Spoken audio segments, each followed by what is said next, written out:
Evet, hemen sap kısmına başlayabiliriz. Gördüğünüz gibi şu an bitiş noktamdayım. Bir zincirimi çekerek sap kısmının yapımına başlıyorum. Şimdi bir zincir çektikten sonra şöyle göstereyim. Bakın şu boşluğa bir adet sık iğne yapıyorum.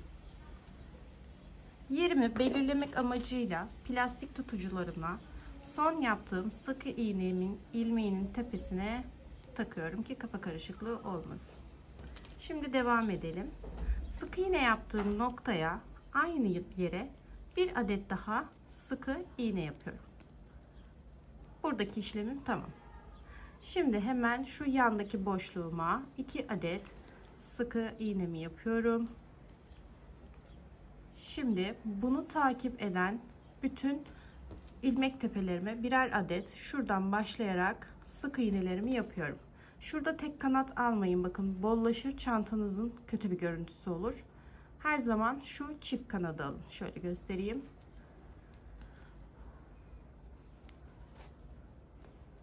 Şu ortadaki kesme alanımıza gelene kadar tekrar sık iğnelerimizi tamamlayacağız.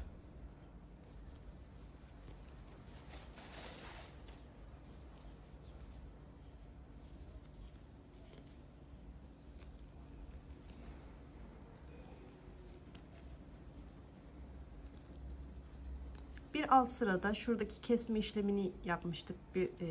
Daha doğrusu bunun altındaki tüm sıralarda kesme işlemi yapmıştık hatırlarsanız. Son kez bu sıramızda da bir kesme işlemi yapacağız. Ondan sonra normal örerek devam edeceğiz.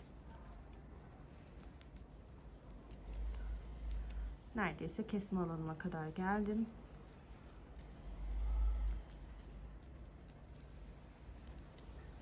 Bakalım. 1, 2, 3, son bir sık iğnem daha var. Evet. Bakın. Aşağıda kesme işlemlerini yaparken ne yapıyorduk? Orta noktayı baz alıyorduk. 1, 2, 3 ilmeğim sağda bırakıyordum. Şimdi gördüğünüz gibi burada yine 3 ilmeğim var. Sağ tarafta kalan 1, 2, 3. İlk ilmeğimin içinden ilmeğimi çıkarıyorum. Hiçbir işlem yapmadan hemen yandaki ilmeğime batıp tekrar içerisinden ilmek alıyorum. Şu an 3 tane ilmeğim var. Üçünü birden çekiyorum.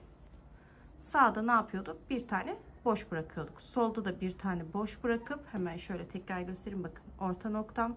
Sağda boşumu bıraktım. Solda boşumu bırakacağım. Hemen yanındaki ilmeğe batıyorum. İlmeğimi çıkardım. Hemen yanındakine tekrar batıyorum. İlmeğimi çıkardım. 3 ilmeğim var. Üçünü birden alıyorum. Bakın.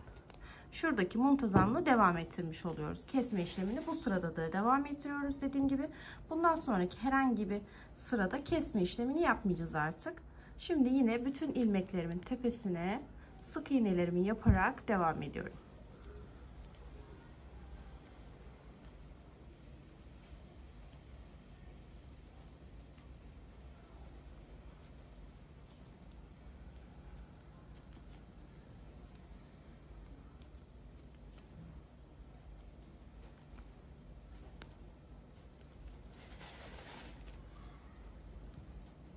İpimin rengini keşke canlı olarak görebilseniz. O kadar güzel ki bayıldım. Ben bu işe başlarken hani yatırım olması amacıyla ihracat fazlası tüm ürünleri neredeyse toplamıştım belirli tuhafiyelerden. O yüzden ihracat ürünlerinin üzerinde çok fazla kağıt olmuyor. Olanların da kodlarını muhakkak sizinle paylaşıyorum ama bu markaları edinebilir misiniz bilmiyorum. Ben aldığım yeri de Instagram hesabımdan sürekli paylaşıyorum. Dilerseniz oradan bakabilirsiniz. Ellerinde varsa hala da beğendiyseniz ipleri veya renklerini oradan siz de temin edebilirsiniz. Şimdi sıramın sonuna kadar sık iğnemi yaptım. Şuradaki alana geldim. Hemen buraya 2 adet sık iğnemi yapıyorum.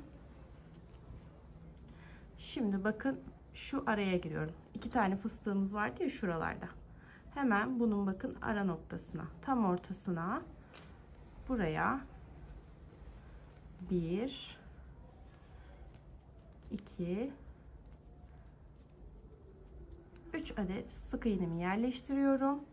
Hemen yan kutucuğuma geçiyorum. Yine buraya 2 adet sık iğnemi yapıyorum. Hemen şöyle mantığını kısaca anlatayım. Bakın Kutucuklarımın üzerinde aynı noktada 2 adet sık iğne var.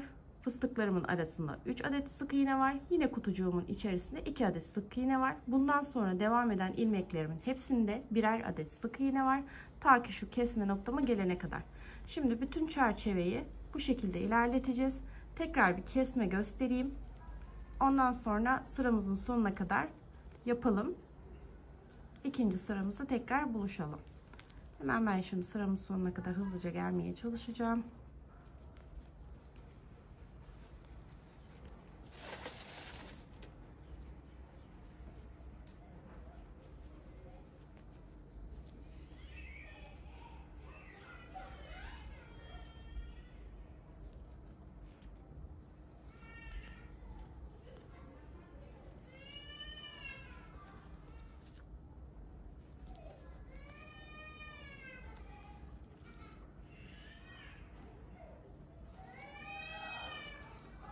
Bakıyorum, sağda ve solda 3 ilmeğim var. Hemen bakın, ilk ilmeğimden ilmeğimi çıkardım. Hemen yan ilmeğime geçiyorum. Tekrar bir ilmek çıkardım. Üçünü birden aldım. Sağda kalan ilmeğimi boşta bırakıyordum. Solda kalan ilk ilmeğimi boşta bırakıyordum. Ve hemen bir sonrakine batıyordum. Tekrar göstereyim. Sağ boşta, sol boşta. Hemen soldaki ikinci ilmeğime battım. İlmek çıkardım. Hemen yan kutucuğa geçtim. Tekrar bir ilmek çıkardım ve kestim. Şimdi bütün ilmeklerimin tepesine sık iğne yapıyorum. Şimdi bu gösterdiğim teknikleri kullanarak ilmek tutucumuzun olduğu alana kadar gelelim. Orada tekrar görüşelim. Evet, ilmek tutucumun olduğu alana kadar geldim. Şimdi burada ne yapıyorum? Bildiğiniz gibi tüm fıstıkların arasında 3 adet sık iğnemiz vardı. Ama burada başlarken bir zincirle başladım. Daha sonra 2 adet sık iğne yaparak devam etmiştim. Şimdi ilk önce bunu bir 3'e tamamlayacağım. Yani yine 2 fıstığımın arasında 1 adet sık iğnemi yaparak 3'e tamamlamış oldum. Hemen şöyle tutucumu çıkarıyorum. Şu çekmiş olduğum bir zincirin tepesine batarak kaydırmamı yapıp sıramı bitirmiş oluyorum. Şimdi burada artık çanta sapımıza geçeceğiz. Şimdi şöyle söyleyeyim. Çanta sapınızın ne kadar uzun olmasını istiyorsanız ona göre zincir çekebilirsiniz. Kimisi 40 santimlik çekiyor, kimisi 50 santimlik çekiyor. Burada o yüzden size net bir rakam vermek istemiyorum açıkçası. Ben bana uygun olan zincir sayısını çekeceğim. Sizinle onu paylaşacağım. Size de uyarsa ona göre benimle çektiğim aynı zincir sayısını kullanabilirsiniz. Evet, ben şu an gördüğünüz gibi 75 adet zincirimi çektim. Bana göre gayet ideal bir boyutta oldu. Şimdi hemen bunu sabitlemem gerekecek. Şu iki fıstığımın arasına 3 tane trabzan yapmıştık. Bakın, birincisi, ikincisi ve üçüncüsü. Hemen bu orta noktasındakine, yani ikincisine, tam ortayı baz almaya özen gösterin lütfen. İkincisine batarak ilmeğimi içinden çıkarıyorum ve kaydırmamı yapıyorum. Tekrar söyleyeyim. Fıstığımın arasına 3 tane sık iğne yapmıştım. 1, 2, 3 şeklinde yani. Hemen onun ikincisine, yani sağda bir solda bir kalacak. Tam orta noktasına sık iğnemi yaptım. Şimdi sık iğnelerimi yapmaya devam edeceğim. Hemen burada da bir püf nokta var. Onu da göstereyim size. Pardon, bu sırada değil. Devam ediyoruz. Kusura bakmayın, kafam karışık. Hemen tüm sık iğnelerime devam ediyorum. Şöyle göstereyim hatta. Bakın, son sıramızda artık kesme işlemimizi yaptık. Bu sırada bütün ilmeklerimin tepesine birer adet sık iğnemi yapıyorum. Bakın, kesme noktasına geldiğinizde herhangi bir işlem yapmıyorsunuz. Atıyorum şuradasınız. Sık iğne, sık iğne, sık iğne, sık iğne, sık iğne şeklinde devam ediyorsunuz. Yine buradaki tüm ilmeklerin tepesine sık iğne yapıyorsunuz. Kesme yerinde de herhangi bir işlem yok dediğim gibi. Hepsine sık iğne yapıyorsunuz. Şimdi şuradan başlayacağız. Bir sonraki sap kısmımıza gelene kadar sık iğne yapacağız. Burada yine fıstığımın arasındaki 3 ilmeğimin ikincisine yine zincir başlayacağız. Ben bu sık iğneleri tamamlayayım. Tekrar görüşelim. Bir sonraki sap kısmına geldim. Hemen şuradaki sık iğnelerimi tamamlayacağım. Evet, iki fıstığımın arasına az kaldı. Hemen şöyle orta noktasını yine size de göstereyim. Bakın, şurada 3 adet sık iğnem var. Hemen bunun ortasındaki ikinciye sık iğnemi yapacağım. Bir adet daha sık iğnemi yapayım. Buraya tekrar ikinciye sık iğnemi yapıp burada artık zincirimi başlatıyorum. 75 tane zincirimi çekiyorum burada. Evet, ben şimdi zincirimi tamamladım. Yine iki fıstığımın arasında olan 3 adet trabzanımın tam orta noktasına batıyorum. İlmeğimi çıkarıp hop kaydırmamı yaptım. Şimdi hemen sık iğnelerime devam ediyorum. Şimdi bu aşamada yine dediğim gibi bütün görmüş olduğunuz ilmeklerin tepesine birer adet sık iğne yapıyoruz. Şurada 1-2 ilmek kala diğer, yani ilk yaptığımız sapımızda 1-2 ilmek kala buluşuyoruz. Sıramın sonuna kadar geldim. Bakın şimdi şurada bir detay göstereceğim. Şu zincirimi şöyle bir elime dolayayım. Şunu da biraz bollaştırayım. Şimdi şu zincirimin başladığı ilmek noktam. Bakın şuradan sık iğnelerimi yaparak geldim. Şu zincirimin başladığı ilmeğim. Hemen şunu da şöyle bir çekeyim. Şimdi bundan bir öncekini boş bırakıyorum. Herhangi bir işlem yapmıyorum. Yani zincir ilmeğimin bir önceki ilmeğine gelene kadar bu sık iğnelerinizi yapıyorsunuz. Şimdi ben burayı tamamladım. Bundan sonraki işlem nasıl olacak onu göstereceğim. Bakın. Bunu boş bırakıyorum ki burada bir verevlik kazandırmak istiyorum. Potluk olmasın diye. Hemen şuradan onun üzerinden atlayarak ilk zincir noktama batıyorum. İlmeğime diyeyim. İçinden çıkardım. Sık iğnemi yaptım. Bunu takip eden bütün zincirlerimin içerisine birer adet sık iğnemi yaparak artık sap kısmına tamamen geçmiş oluyoruz. Şunu da şuradan çekeyim. Bakın burada küçük bir kesme işlemi yaptık. Bunu yapmasaydık bu burada birazcık çıkıntılı duracaktı. Bir marullanma olacaktı.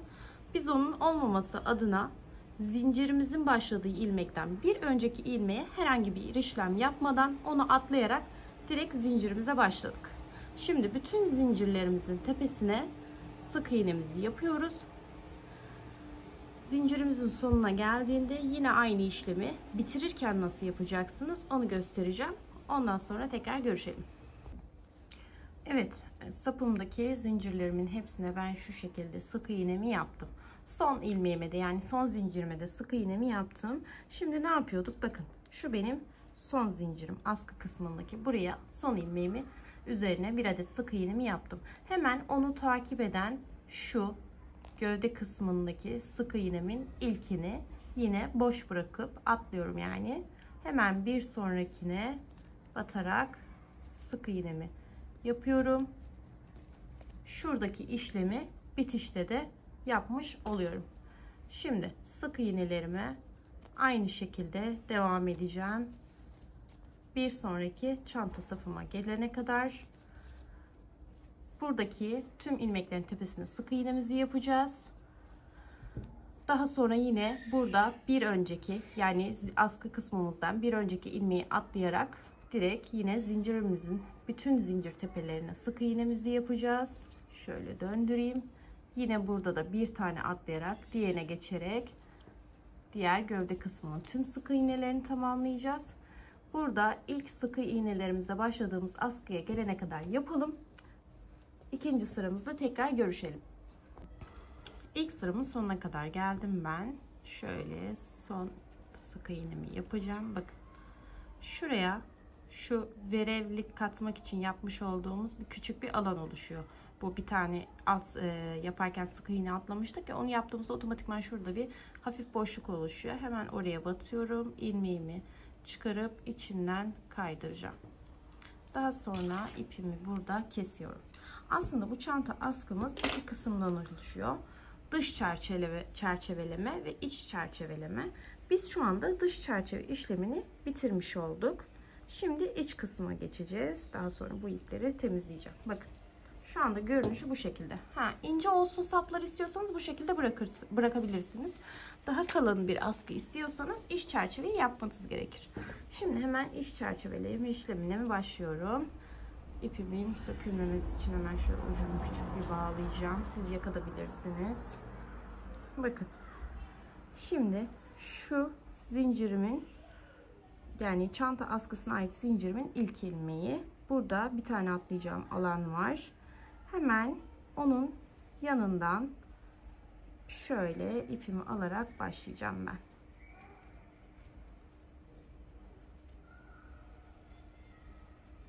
Şöyle bir turda etrafında döndüreyim.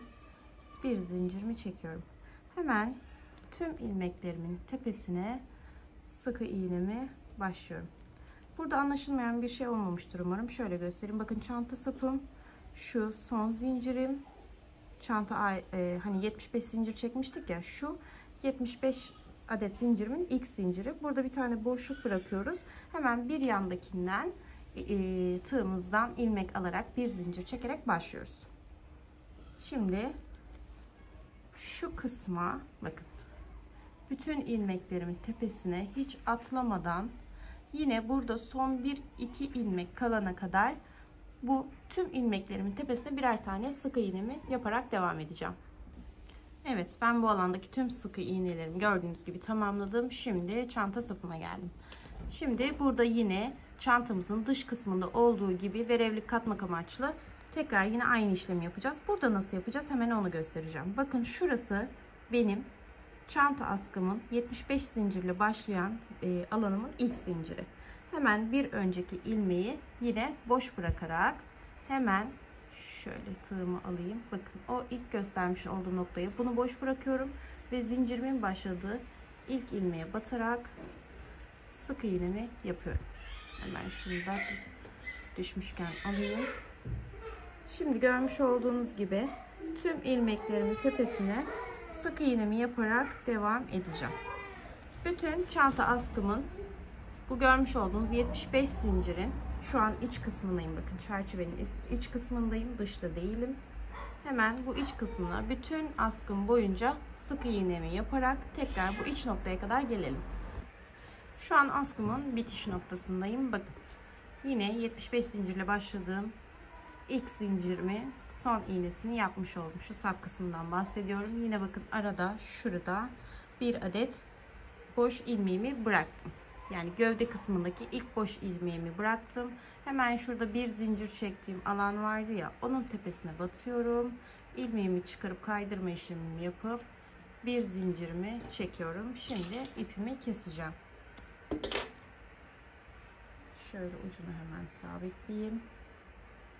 Bitmiş halini size göstereyim. Bakın şu anda çantamızın iç kısmını da çerçevelemiş olduk. Şimdi bu göstermiş olduğum bütün teknikleri burada kullanarak diğer çanta sapımızın da iç kısmını yapacağız.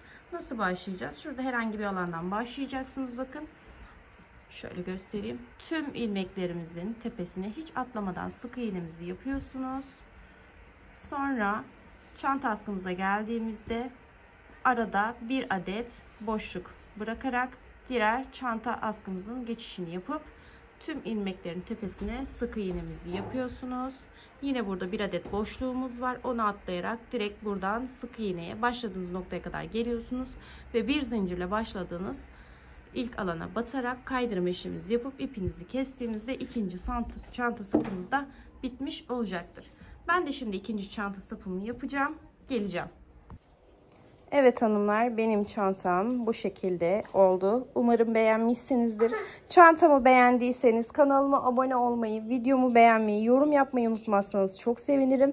Herkese kucak dolusu sevgiler. Sağlıkla kalın, hoşça kalın.